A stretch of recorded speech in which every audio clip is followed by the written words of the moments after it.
moved into a halfway house today. For the first time in what feels like years, I have my own room, complete with my cell phone. Yes! A TV, mini fridge, this computer, old Mac, but it's got signal, and microwave.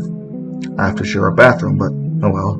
This place, it's the Ritz when compared to the park benches I've known. The town itself, Wilmington Beach, is pretty evened out, having sober communities all over the place.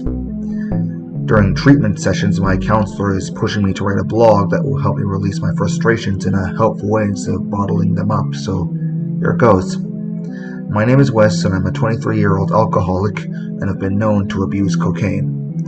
I used to work as a PA for various projects on the East Coast production train. After being shunned by my mother, girlfriend, co-workers, and surrounding family, I was forced to rehab where I got clean, and honestly, it kinda sucks. No more glory days, no more all or nothing with the fraternity brothers, no more fun at the bar if they ever let me back in. Strangely, however, I really feel like I'm clear-headed and can see the world a little bit more than I used to. This halfway house deluxe when compared to most joints, allowing us loads of freedoms as long as we pay our way and submit to weekly drug tests. Not only that, it's exclusive to only 8 guys at a time, and we don't have to share rooms. Beats the hell out of rehab.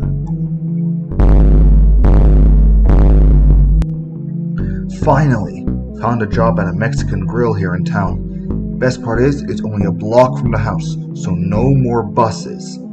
For those of you who haven't given a damn up to this point, I'm in a halfway house located here in Wilmington Beach, North Carolina, and I've been clean for all of 3 months today. Originally, I really missed the rush, but man, I won't lie, this shit is awesome. I even met a pretty girl today, Katie, who was also in rehab with me, my type too. Blonde, bubbly, curvy, most importantly, she loves the comic books that I do. Nothing beats a common interest. Nothing. We're meeting at a Java bar tonight, after I get off of work and exchanging some books before we head off to wherever it is we decide, as long as I'm back by curfew. Not much going on lately. I've been pretty busy with work. AA meetings, NA meetings, and Katie time at Javaholics. The biggest news to report is that the town is seemingly getting quieter each day, and even though it's the summertime and beach fair should be bustling. Hell, it was even slow today at LA Cocina, which I really fail to understand, seeing how it's the only Mexican grill in town that has a sanitation grade above a 95. I'm going to lock Katie home after Javaholics, and we'll see if it livens up. Weird thing happened this weekend. Somewhere in Florida, a man abusing bath salts attacked and viciously chewed the face off a homeless man. The guy was exhibiting signs of superhuman strength, and if you know anything about drugs, it's that anything is possible, but bath salts, really? I always thought that was a meth thing. Drugs is drugs, though, no doubt about that. At the NA meeting, we discussed the possibility that the drugs were explicitly tampered with, and something else got into his system that induced superhuman strength. A theory the older cats tried to dismiss as silly. Katie's kind of scared about it though, since we live in a community that's not only half sober but is almost more than half abusing. I told her I'd protect her. Official freakout day. Whatever the hell is going on around here that is making addicts super freaky cannibals has made its appearance here tonight. Across from Javaholics is an actual bar that's usually swarmed with darker crowds of Wilmington. A day and night contrast to our humble establishment. A crazy bumbling crackhead we all usually know heads for that bar at night to score, but tonight he came to ours and rushed into our bathroom, locking himself in, and going nuts, beating the walls and smashing the toilet sink, as well as nearly breaking down the old English oak door. The owner evacuated the building, and we watched as the police came in and escorted him outside to a cruiser. He was covered in an oily black filth, vomit, waste, and what we all thought was blood. The worst case of mania I think any of us have ever seen. Damn shame too. That guy was actually kinda nice. One of my housemates, Perry, was talking with our house monitor, Chaz, tonight about the whole thing, and Chaz, being a paranoid kind of guy, called in someone else to take his shift. I'm worried he's relapsing.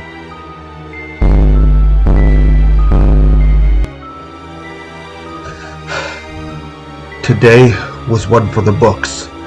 So much crap happened, and I seriously feel like sneaking out tonight to find a Happy Meal to curb my anger.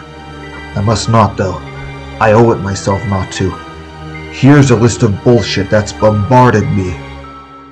Five of the guys in the house that were discharged, 3 from relapsing, and the other 2 just wanted to leave town fearing the influence, a trend that is highly uncommon here in this facility. Another trend that follows up is that usually people are lined up out of the door to get to this joint, but only one was admitted. My new best friend and fellow comic book enthusiast, Mario. Only Mario, Harry, and myself, and another regular named Matt remained. The meetings were called off for the day, letting everyone recover from the incident at Javaholics. We were instead directed. Since last night, 3 more incidents have broken out across Wilmington. One in particular, sadly, was Chester Chaz Boyle, our former house mentor. Unlike the other 2, however, he just disappeared. Who I thought was my ex-girlfriend Emily showed up today. She was concerned, as my mother. Apparently both of them were wishing for me to come home. I was like, bitch, are you serious? No phone calls, no letters, no nothing. For months, and now you give a shit? Fuck off! I doubt the urge to use will ever be as strong as it is right now because of them. She and my mom are staying at the Hilton of Front Street, and I doubt they're leaving until they convince me to. One of the last mentors remaining has been talking to me about it, and says he wouldn't blame me for getting the hell out of here because he feels like things are only going to get worse. I told him I wouldn't because for the first time in my life, I felt like I actually have a home. Perry, Mario, Matt, and myself hung out in my room tonight and talked things over. Matt's rehab lover, Jessica, snuck in as usual, but unusually, the gravity around here is rather lax, seeing as how the mentors apparently aren't paying attention to the cameras in the house. No women rules, blah blah blah. Matt and Jessica had decided to leave together this weekend, and invited me and Katie to come as well. I respectfully declined, though I truly do miss Katie and haven't heard from her all day. Jessica made an effort to comfort me, telling me that she is at the house in bed, missing me too. All I can say now is, when shit starts hitting the fan, it's funny how real it looks when you're clean and sober. I sit here awake, unable to get back to sleep, knowing just how wrong things are right now. We all woke up to the sounds of a fight in the office next door. Mario and Matt came out of their rooms, running to see what was happening. When they approached the building, all they could see was tonight's mentor Billy fighting with Chaz, who was out of his mind and incoherent. Matt managed to knock him unconscious with a toolbox before he was able to choke out Billy. The paramedics showed up and took off with him before Billy suddenly up and left himself, leaving us here alone. He didn't even bother calling anyone else to take over, he just left. The rest of us have been sitting in our rooms, wondering what the fuck to do now. Harry's gone too, having been picked up by an old drug dealer friend of his in sheer desperation of moving on somewhere. Mario is in his room calling a friend of his, which worries me because he says he's getting a gun from him. Matt has called Jessica, who told him that their house mother has closed the building and is sending the girls in their vans and cars to the bus station. She was able to slip out. Katie is coming with her now, making this whole situation even harder to understand. Matt is packing the last of his things. I'm sitting here watching more reports on this craziness and trying to reel myself back some before I blow up. Whenever they finally get here, I'll talk with Katie about what to do next. Until then, I'm venturing back to the office, and I'm going to try to call someone, and then my mom and Emily. Hopefully they've already left town. If not, I'll have even bigger problems. Back from the office. It's a fucking mess in there. The phone was destroyed in the struggle, so I assumed that Billy was going to walk somewhere to get help. I can't help but wonder why he didn't just use a cell phone. Jessica and Katie finally showed up as Mario's friend, who I really do not like. This jackass Daniel is the kind of scum people in rehab call a critical enabler. He sold Mario not 1, not 2, but 3 guns. 3 fucking guns in an out-of-control halfway house. I'm sure they're also using as they've yet to come back out of his room. Funny enough, Mario gave two of the guns to me and Matt, though I declined to carry a weapon after what happened back in Durham. He still left it on the kitchen table, and Matt put it in my room after he and Jessica disappeared into his room. Katie is on the phone with her parents. I feel I should call Emily and my mother, but I cannot bring myself to make them worry about me any more than they already have. For now I'm worried myself. The news is talking about how a local beach fire being attacked by a group of crazed addicts. I was able to talk the others into remaining here for the night so that tomorrow and today we can assess things outside better. Jessica's car is packed with their things, and Katie's, who are still trying to talk me into going. I find it pointless now, as I'm sure the situation is being put under control by police. If we're caught up in the middle of this anyway, we're toast. At least here we may be able to hold up for a while, so I'm attempting to talk the others into staying so we can better fortify the house and try surviving this way.